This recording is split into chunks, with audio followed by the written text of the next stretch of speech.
આજે મોરબી ખાતે વાર્ષિક ઇન્સ્પેક્શન નિમિત્તે તમામ મોરબીના ઉદ્યોગકારો, જેમાં ટાઇલ્સના જુદા જુદા પ્રકારના ઉદ્યોગકારો, ટ્રાન્સપોર્ટ, પેપર મિલ અને ચેમ્બર્સ એન્ડ કોમર્સ એ તમામ ઉદ્યોગકારો સાથે આજે મિટિંગ કરવામાં આવેલી છે. રાજ્ય સરકાર દ્વારા ગયા વર્ષે ઉદ્યોગકારોની નાણાકીય મુશ્કેલીને સોલ્યુશન લાવવા માટે મોરબી જિલ્લામાં એસઆઈટીની રચના કરવામાં આવેલી હતી. એ એસઆઈટીની છેલ્લા 1 વર્ષ દરમિયાનની કામગીરી આજે સમીક્ષા કરી છે અને ખૂબ જ સંતોષકારક કામગીરી એસઆઈટી દ્વારા કરવામાં આવેલી છે.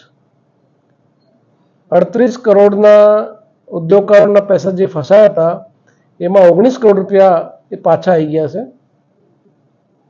એ સાથે સાથે આજે જે મિટિંગ કરી એમાં પણ અમુક લોકોને જે બીજા જિલ્લાઓમાં, બીજા રાજ્યોમાં જે નાણાકીય વ્યવહાર થયેલા હોય અને જે મુશ્કેલી પડતી હોય તો એને વધારે મજબૂત કરવા માટે અમે એસઆઈટીમાં 2 પીઆઈની વધારે નિમણૂક કરશું અને લોકોને જે નાણાકીય મુશ્કેલી છે એ મુશ્કેલીને દૂર કરવા માટે દરરોજ એસપી લેવલ ઉપર એ એસઆઈટીની કામગીરીની સમીક્ષા કરશે અને મોરબી આખા વિશ્વમાં એક ઔદ્યોગિક સુરક્ષિત શહેર તરીકે ગણવામાં આવે છે.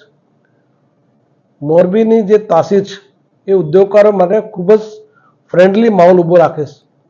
એ ભવિષ્યમાં પણ એ ફ્રેન્ડલી માહોલ ખૂબ જ સારો થાય, ઉદ્યોગકારોનો વિકાસ થાય, એના માટે એસઆઈટીની ખૂબ સરસ કામગીરી છે.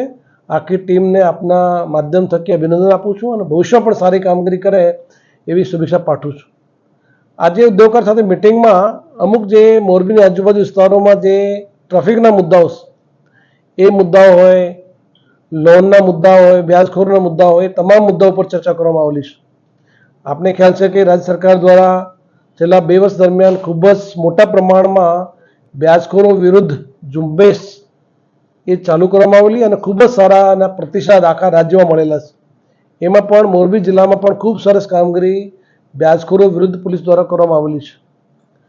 આપને માધ્યમ વતી તમામ પબ્લિકને પણ વિનંતી કરું છું, મોરબી પોલીસ કોઈ પણ વ્યક્તિને કોઈ પણ વ્યાજખોરીની તકલીફ હોય તો એના માટે 24/7 અમારી સેવા ઉપલબ્ધ છે.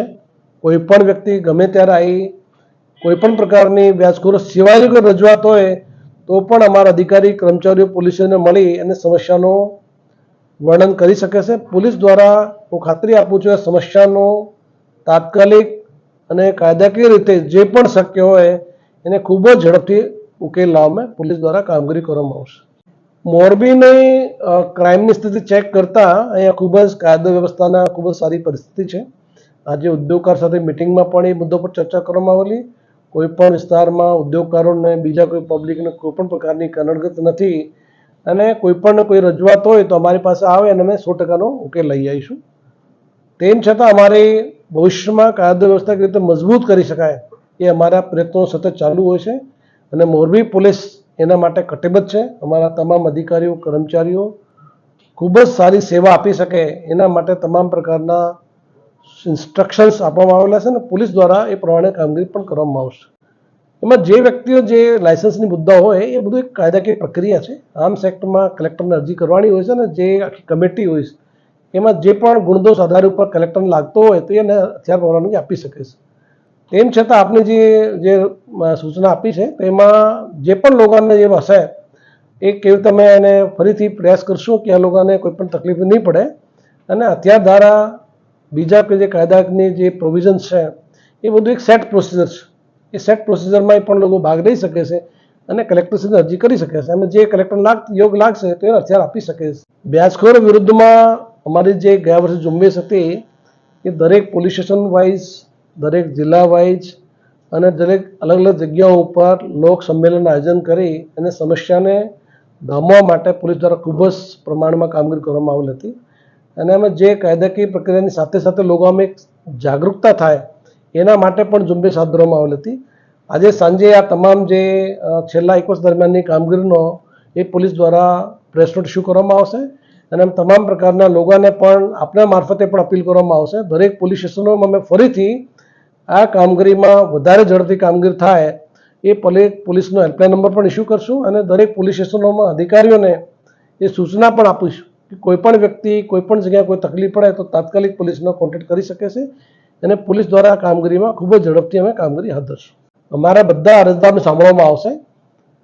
જે લોકો જે પણ રજૂઆત કરવામાં આવતા હોય એ તમામ નીચે દરેક પોલીસ સ્ટેશન વાઇઝ હેલ્પ ડેસ્કની વ્યવસ્થા ઊભી કરવામાં આવેલી છે. જે પોલીસ સ્ટેશનમાં એ લોકોની કોઈ તકલીફ હોય તો એ હેલ્પ ડેસ્ક ઉપર ફરિયાદ નોંધાઈ શકે છે અને અમે તમામ અરજદારોને લીગલી ખૂબ સરસ ઝડપથી મદદ કરી શકાય એ પ્રકારની વ્યવસ્થા એફઆઈઆર દાખલ કરી અને કડકથી કડક કાર્યવાહી થાય એ પ્રકારના પ્રયત્ન અમે હાથ ધરશું. આજે જે વાત કરી છે, જે મોટા હેવી વ્હીકલ્સની વાત કરી છે, આજે મારી ઉદ્યોગકાર સાથે મિટિંગમાં પણ એ મુદ્દા ઉપર ચર્ચા થઈ હતી. પોલીસ દ્વારા જે ડમ્પર્સ હોય, હેવી ટ્રક્સ હોય અને જે બીજા જે મોટા વાહન હોય એના માટે પણ ભવિષ્યમાં અમે એક સ્પેશિયલ ઝુંબેશ હાથ ધરી એને સમસ્યાથી પણ લોકોને નિજાત મળે એ પ્રકારના પ્રયત્નો અમે હાથ ધરશું. જે લોકોને જે રજૂઆત થઈ પોલીસ સ્ટેશન વાઇઝ આજે બધાને હેલ્પ ડેસ્ક ઉપર સૂચના કરવા માટે સૂચના આપી છે.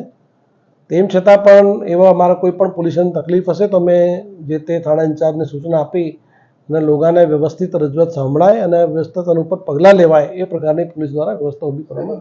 એમાં આપણે ખ્યાલ છે કે દબાણ હટાવવાની ઝુંબેશ છે એ પોલીસ 100% કામગીરી કરશે. સરકારનું એક અભિન્ન અંગ છે અને એ કામગીરીમાં લોકોને દબાણની કોઈ તકલીફ નહીં પડે એના માટે સંકલન સમિતિની ચર્ચા કરી આજે એસપીને પણ સૂચના આપું છું અને કલેક્ટર સાથે સંકલન કરી અને પોલીસ સામેથી આ કામગીરી હાથ ધરશે. એમાં કાંઈ ઇસ્યુ નથી.